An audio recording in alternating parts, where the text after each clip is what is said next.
Good afternoon, children. Welcome back to your science class. In this class, we will start with the types of combustion. There are generally 3 to 4 types, and we will start with the first one, and that is rapid combustion. The main important criterion of this type of combustion is producing large amount of heat and light in a very short time span. And in this type of combustion, application of external heat must be given. Okay. For example, you can see over here the burning of cooking gas or LPG in a gas burner. LPG means liquefied petroleum gas. In this case, external heat application is required, right? Or you can take another example, burning of paper. If we have to burn a kind of a piece of paper, a candle is required or a matchsticks are required, right? So external application of heat is required here. So this type of combustion is called rapid combustion. Okay. Or any other examples you can take, the burning of kerosene oil in a stove, burning of wax, etc. This all are the examples of rapid combustion where a large amount of heat and light are produced and external heat must be given so that the substances can burn. Okay. In this case, we have to learn a new term, and that is the ignition temperature. So what is that?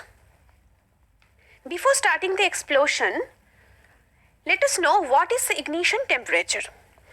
The minimum temperature at which a substance catches fire and starts burning is termed as ignition temperature. In case of explosion or explosive combustion, large amount of heat and light and sound are produced. It's a very fast combustion reaction. Okay. You can call it explosion or explosive combustion. Igniting a firecracker produces large amount of heat, light and sound also in a very short time span. So these are termed as explosion. Now, spontaneous combustion. And what is that? Generally, we can say that sudden ignition of a substance on its own. Ignition temperature is the minimum temperature for a particular substance to catch the fire, we already told. So in this case, the type of combustion in which substance burns on its own, reaching the particular ignition temperature.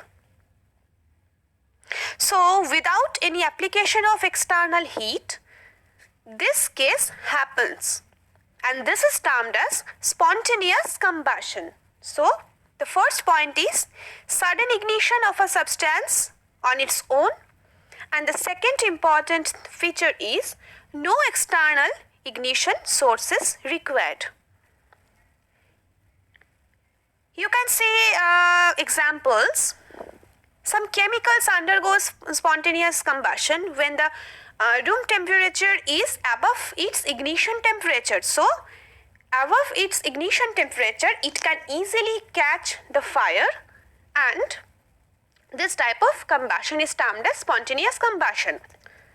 A very well-known common example of spontaneous combustion in our nature is the forest fire.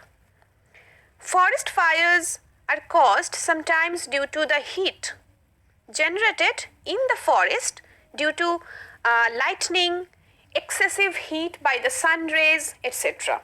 So these are also example of spontaneous combustion present in our environment. The friction friction between two rocks can generate a very high amount of heat, more than 500 degrees Celsius or more than that. So this type of excessive heat produced by the friction between the two rocks can catch the fires, and this type of combustion is called spontaneous combustion. Okay. And the slow combustion example is the digestion, respiration. You already got your concept on these, present in our body, producing no light, no heat, and takes a longer period of time to complete the entire process of combustion.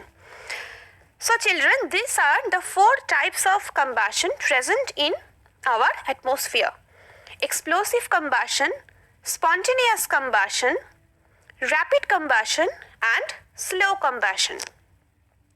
Now, how to control the fire due to this kind of explosive combustion or all the firings?